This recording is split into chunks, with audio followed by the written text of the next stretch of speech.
علی ولی و علی والی و علی والاست، علی حقیقت روح و تمام عالم جسم، علی سفینه نوح و همه جهان دریاست، علی مدرس جبریل در شناخت حق، علی معلم آدم به علم الاسماست، علی تمامی دین بغض او تمامی کفر، علی ولی خدا خصم او عدوی خداست، علی حج و علی کعبه و علی زمزم، علی صفا و علی مروه و علی مسعاست، علی صراط و علی محشر و علی میزان، علی بهشت و علی کوثر و علی طوباست، علی اذان و اقامه، علی رکوع و سجود، علی قیام و قعود و علی سلام و دعاست، علی بسی و دم و لحم و نفس پیغمبر، علی ابوالحسنین است و شوهر زهراست،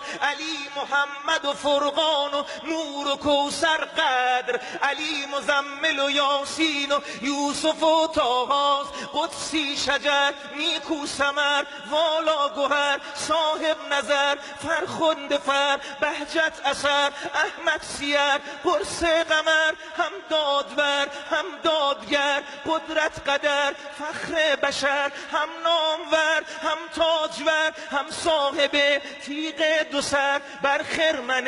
هر خیر سر ریزد ز تیغ خود شرر شمس الضحی بدر الدجی میر هدا نور خدا هم مقتدا هم رهنما هم ابتدا هم انتها هم دلربا هم دلگشا خیبر گشا مشکل گشا هم بیریا هم با حیا هم با خدا هم با وفا هم با صفا هم کیمیا هم کبریا رمز شفا سر شفا راز بقا هم با حسب هم با نسب هم بوالعجب کنز ادب هم منتخب هم منتسب هم منتجب محبوب رب دور از طرب در تاب و تب صدها دعا در زیر لب فیض رجب فخر عرب با ذکر رب هر نیمه شب بهر یتیمان عرب می برد او نان و رطب بیمثل در روی زمین پیرایه عرش برین شاگرد ختم المرسلین